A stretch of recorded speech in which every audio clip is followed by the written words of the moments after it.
Shalom Bapak Ibu, sahabat Galilea yang diberkati oleh Tuhan Yesus. Saudara, di dalam Ayub pasal 13 ayat 23 dan 24 dikatakan begini, berapa besar kesalahan dan dosaku, beritahukanlah kepadaku pelanggaran dan dosaku itu. Mengapa engkau menyembunyikan wajahmu dan menganggap aku sebagai musuhmu? Saudara, Alkitab dengan jelas mencatat bahwa Ayub saleh dan jujur. Ia takut akan Allah dan menjauhi kejahatan. Saudara bisa lihat di Ayub pasal 1 ayat 1. Ini menunjukkan bahwa Ayub adalah orang yang hidupnya benar dan tidak bercela di hadapan Tuhan. Itulah sebabnya ketika kesengsaraan dan penderitaan menimpa hidupnya, Ayub merasa berhak untuk bertanya kepada Tuhan, apakah ini tidak salah alamat? Bukankah seharusnya orang fasik atau orang berdosa yang layak menerima segala penderitaan dan malapetaka?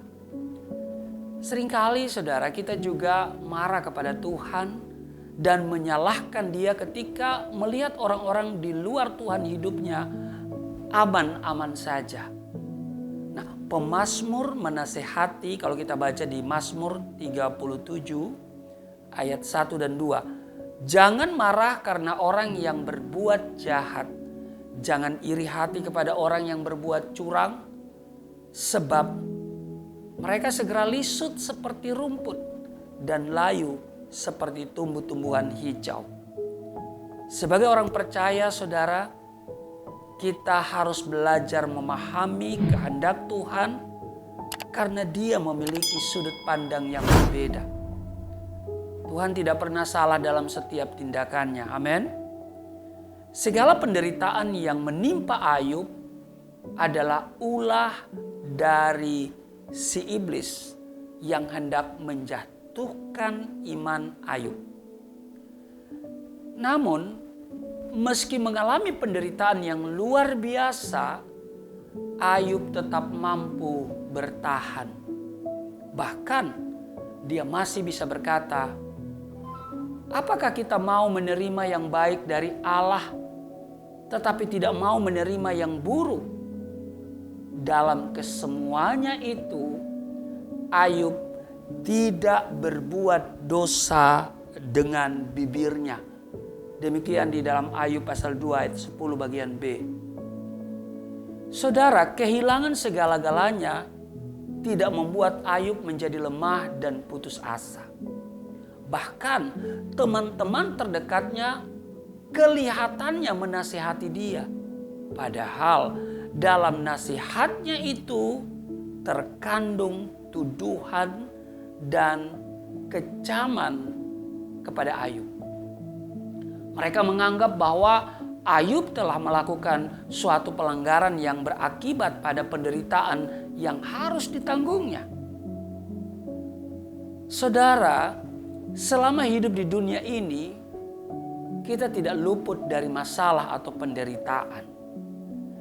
Yang namanya hidup di planet yang bernama bumi, kita harus bergumul.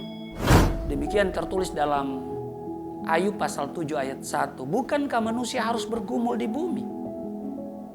Namun Tuhan berjanji untuk memberi kekuatan kepada kita dan memberikan penolong, yaitu Roh Kudus.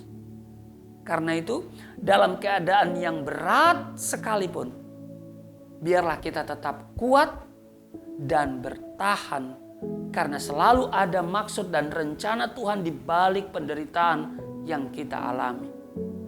Itulah sebabnya di tengah penderitaan yang dialami, Ayub menyadari. Dia berkata, karena ia tahu jalan hidupku, seandainya ia menguji aku akan timbul seperti emas. Tuhan Yesus memberkati. Mari kita berdoa.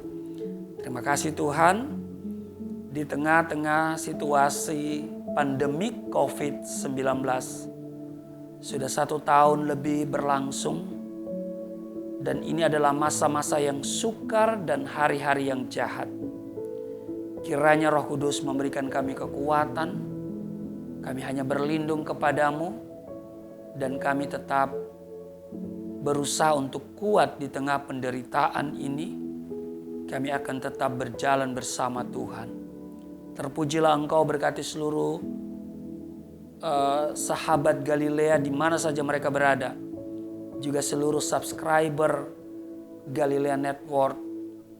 Biarlah mereka semua diberkati, dilindungi, dan tidak kekurangan sesuatu pun yang baik. Di dalam nama Tuhan Yesus, haleluya, amin.